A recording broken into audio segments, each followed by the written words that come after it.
Bien. Hola a todas, a todos. Espero que se encuentren muy bien junto a sus seres queridos, a su familia. Ah, Estamos esperando todos, yo creo que esto pase luego y claramente a estas alturas del semestre también estamos muy cansadas y cansados, así que a todas les envío también mucha fuerza, a todos mucha fuerza y ánimo. Ya nos queda poco de este semestre. Y bueno, vamos a entonces a continuar con nuestra temática del Jesús histórico. Hemos visto ya tres hitos o tres dimensiones de la investigación que arrojan luces sobre quién es Jesús, qué lugar ocupó en la historia, cómo podría haber sido su vida y finalmente cuál es su mensaje, su legado, ¿no? Hasta llegar a su testimonio martirial, ¿no? Su muerte.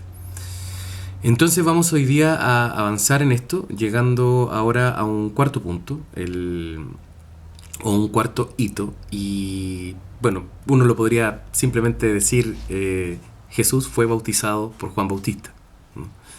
Pero dentro de la investigación también se baraja la posibilidad de que haya sido discípulo de Juan. Vamos a ir entonces aclarando algunas cosas que seguramente ustedes puede ser que ignoren y otras vamos a ir también profundizando. Lo primero es decir algo que me parece importante. De todos los hitos, de todos los que nosotros hemos visto hasta ahora, los que cobran mayor fuerza en el ámbito de la investigación es el bautismo por parte de Juan a Jesús y la crucifixión. Son los dos hitos que cumplen prácticamente con todos los criterios de historicidad que aparecen atestiguados en más de una fuente y que dada la historicidad de el Bautista es que también sirve de algún modo como apoyo, aval de la propia de Jesús. Entonces, dicho esto, estamos ante un evento que es de lo más biográfico en relación a Jesús de Nazaret y que los cuatro evangelios nos lo cuentan. Incluso si uno analiza con mayor atención, el Evangelio de Marcos comienza con este evento, con el bautismo de Juan a Jesús, ¿no? Juan bautiza a Jesús. Entonces, teniendo esto en consideración, profundicemos un poco entonces quién es el Bautista, porque quizás ustedes han escuchado hablar, ustedes han seguramente tienen una idea y además conocen o han presenciado tal vez en su vida alguna vez un rito de bautismo. Entonces vamos aclarando algunas cosas que creo que son importantes como conceptos, ideas. Primero, ¿quién es Juan? Juan, desde la tradición cristiana, siempre se ha relacionado como un pariente de Jesús. Según el relato de Lucas, María es parienta de Isabel, la madre de Juan Bautista. Pero la investigación, la verdad, es que tiene altas sospechas sobre ese dato y su veracidad histórica. Es muy probable que como recurso teológico Lucas haya querido hablar o intencionar esta relación para de alguna forma a futuro mostrar la distancia que va a tener el Bautista en relación a Jesús, o mejor dicho, al revés, Jesús en relación al Bautista, cómo lo va a superar, cómo Jesús es entonces el cumplimiento real y efectivo de las esperanzas del pueblo de Israel y no así Juan. ¿Por qué?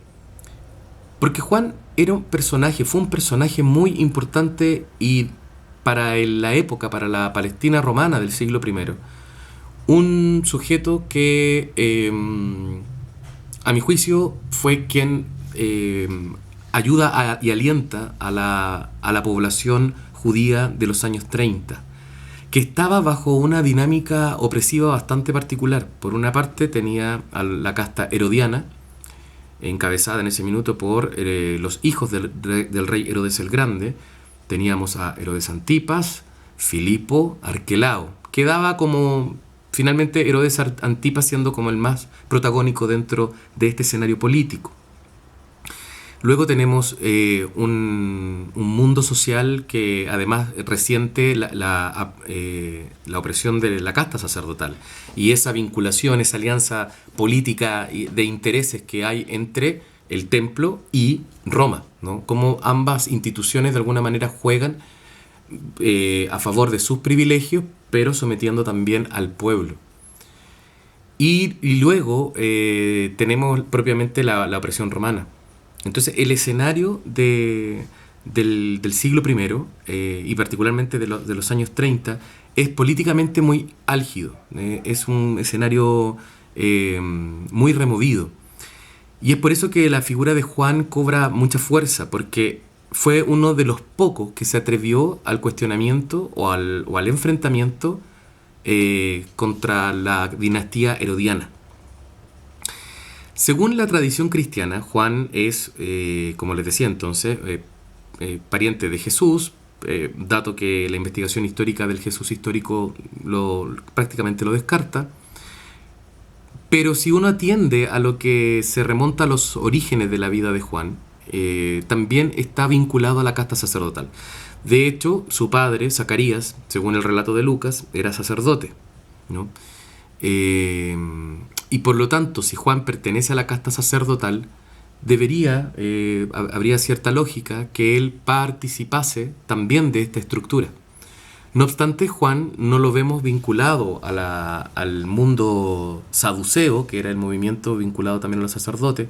Tampoco lo vemos dentro de esta línea o de esta casta, sino que uno observa, de acuerdo a la descripción de los evangelios, que es prácticamente un profeta, que se ha automarginado al desierto, a un lugar donde pasa el Jordán, el río cuya historia también es importante. Ya lo voy a referir un poquito más. Y se dedica a hacer un rito, ¿no?, muy particular, que si atendemos al lenguaje, a la etimología del lenguaje, la palabra griega que utilizan los evangelistas, baptizo, significa sumergir, ¿no? Uno diría entonces más bien Juan el sumergidor. Juan practicaba este rito de inmersión para el perdón de los pecados. Entonces, ¿qué tenemos? Un profeta carismático de los años 30, vinculado posiblemente a la casta sacerdotal, con una crítica política fuerte, que ya voy a entrar a detallar, y además tiene una práctica, ¿no?, que está vinculada u orientada hacia lo que se denomina en esa época, lo que los judíos esperaban, la llegada del reino de Dios. Es curioso porque uno siempre piensa que Jesús solo anunció el reino, y la verdad es que al atender a los evangelios y escuchando también un poco, mejor dicho, leyendo el testimonio de literatura judía contemporánea de la época del Bautista y de Jesús, la venida de un reinado de Dios o la llegada del reinado de Dios era el soporte de la esperanza apocalíptica, de un deseo, de un anhelo, que el fin de los tiempos llegase lo más luego posible, porque no solo había un cansancio natural, sino que se anhelaba un nuevo orden, ¿no? Y el Bautista pareciera ser que dentro de las expectativas populares se enmarcaba justamente en ser un representante de este orden que al parecer estaba a punto de instaurarse, ¿no? Este orden que consistía en la llegada del reinado de Dios.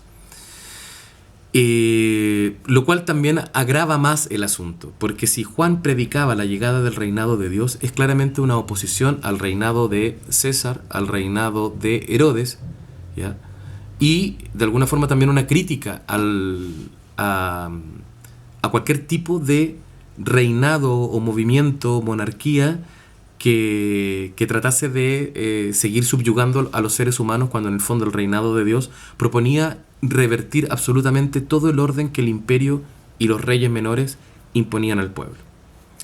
Entonces, vuelvo a señalar esto, que el Bautista es un personaje icónico, popular, muy importante, y además con una incidencia dentro del mundo judío que es innegable. Tanto así que hay estudios que dejan muy en claro que su influencia fue incluso más allá de los límites geográficos de Israel. En Hechos de los Apóstoles, en el capítulo 15, cuando Pablo visita unas comunidades en Antioquía, pregunta si habían recibido el bautismo de Jesús. Y los antioqueños le responden: hemos solamente recibido el bautismo de Juan, no sabemos de qué otro bautismo habla. Por lo tanto, la fama y los discípulos del Bautista fue fue muy importante y muy duradera, más allá incluso de la muerte de Jesús. Por eso, al parecer, los evangelios lo que quieren resaltar al hablar del Bautista y tocarlo en varios episodios y en varios momentos de la vida de Jesús, al menos al inicio de su ministerio, es ir colocando la relevancia en Jesús de Nazaret y cómo el Bautista también va disminuyendo, ¿no? Tanto en importancia, en liderazgo, pasando de alguna manera la posta a Jesús. Y aquí es donde viene el punto que a nosotros nos interesa. Dentro de la investigación se postula, se eleva la posibilidad que Jesús haya sido discípulo del Bautista. Porque el hecho de hacerse bautizar, de dejarse bautizar, demuestra de alguna manera un grado de obediencia, de sumisión,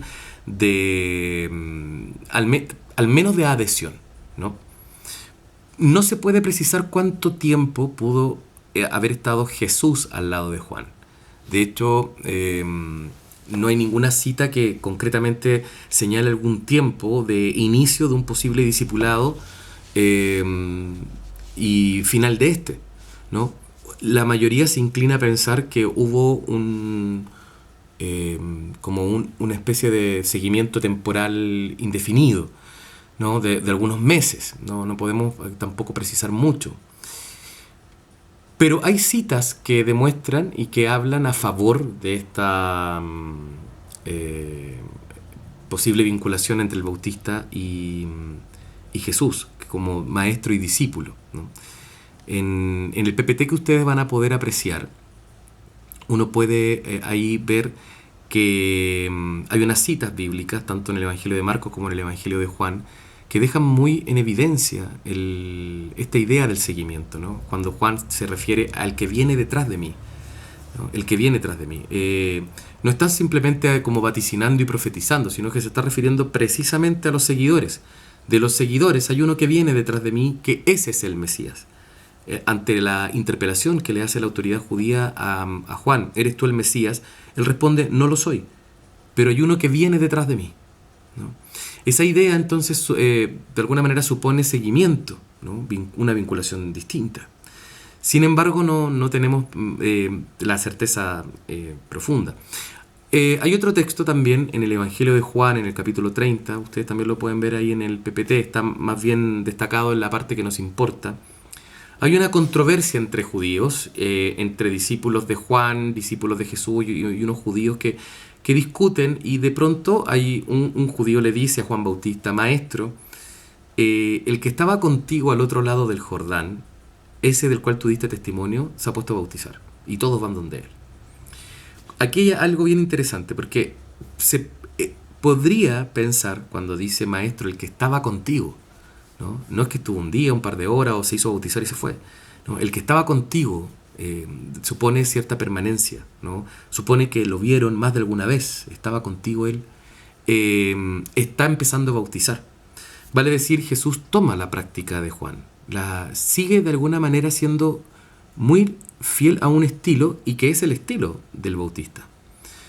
Si ustedes ven después la diapositiva que deja atrás la imagen del río Jordán, donde fue supuestamente, según la tradición, bautizado Jesús, vamos a una siguiente diapositiva que se ve parte del desierto de Judea, parte de las cuevas del monasterio de Qumran, al fondo se ve el Mar Muerto, y ahí hay una comparación que yo he hecho de cómo son los discursos, cómo son las frases atribuidas, adjudicadas al Bautista, y cómo son las frases que Jesús también emplea y ocupa.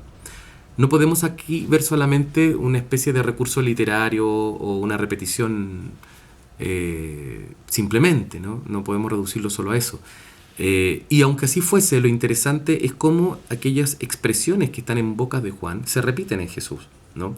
Conviértanse, el reino de Dios ya está cerca. Y Jesús en el capítulo 4 en Mateo dice lo mismo, conviértanse, el reino de Dios ya está cerca.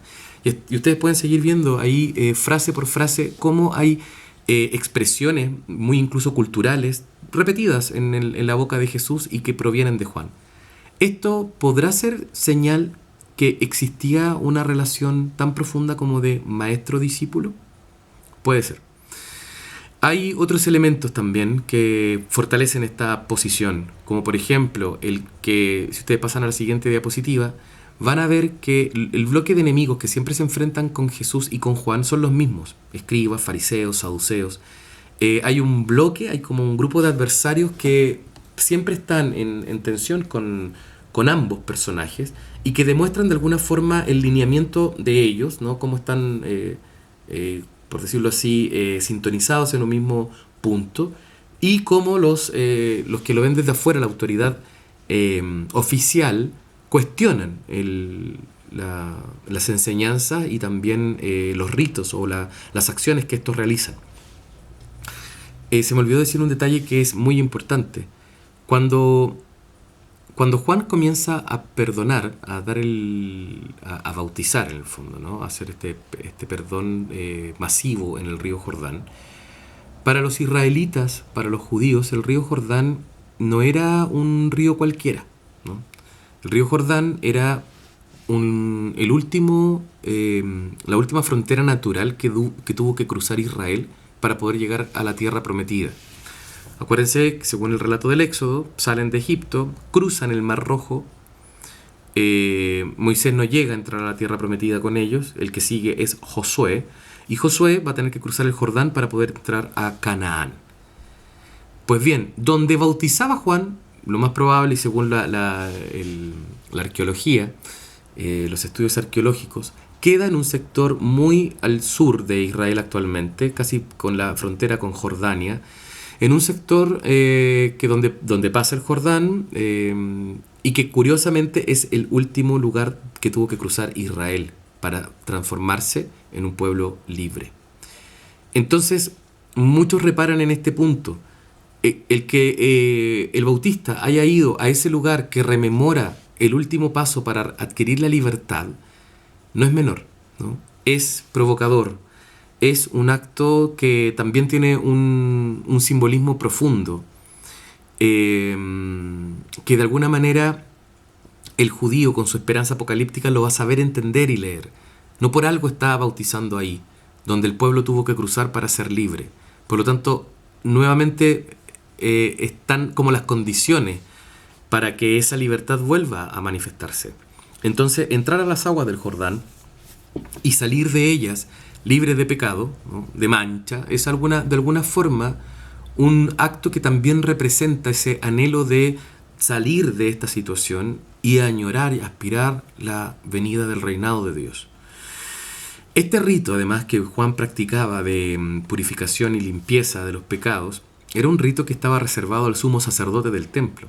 Si Juan efectivamente era descendiente o pertenecía a la casta sacerdotal, sabía perfectamente lo que estaba haciendo: bautizar o sumergir o ofrecer el perdón sin mediar una víctima, sin que esté el edificio sagrado, el espacio santo, sin que esté siendo administrado por el sumo sacerdote, que además el sumo sacerdote lo daba una vez al año, ¿no? En la fiesta llamada Yom Kippur, donde se sacrificaba una víctima, ¿no? Con Juan no hay víctima. Con Juan no hay fiesta sagrada y un día único. Se puede bautizar más de una, o ir a buscar el perdón de los pecados más de una vez. No está tarifado, no media tampoco una institución, no hay un sacerdote. Es a expensas del pueblo, perdón, del templo. Y es absolutamente dado a todos, sin mediar absolutamente nada de la formalidad que el templo impone. Por lo tanto, nosotros nos encontramos con un personaje controversial. Y aquí viene lo interesante: ¿qué fue aquello que Jesús de Nazaret vio en él para seguirlo, para ser su discípulo, ¿no? Sin duda, y eso lo hemos estado viendo, tiene que ver con su carácter, tiene que ver con su temple, tiene que ver con la manera en que denuncia, y cómo Juan se enfrenta y se posiciona en el espacio social de la Palestina romana de ese tiempo, de finales de la década del 20 y comienzo de la década del 30. Está justo ahí en la bisagra el Bautista. Hablaremos un poco más de Juan en el siguiente video para ir también finalizando este punto y dejar introducido hacia el mensaje del reino, que me interesa mucho que lleguemos a profundizar en aquello. Porque así también ustedes van a ir ampliando, haciendo relaciones con lo que ya fueron leyendo en sus trabajos y que ya su mayoría los ha entregado. Estoy también en la etapa de corrección, así que yo creo que espero lo más pronto posible tener los resultados en el SIGA para que ustedes ya estén absolutamente conocedores de su situación semestral. Bien, entonces en el próximo video vamos a terminar a Juan, vamos a finalizar ese tema y vamos a también a dejar enunciado avanzado un poco el tema del anuncio del reino. Predicador itinerante. Nos vemos.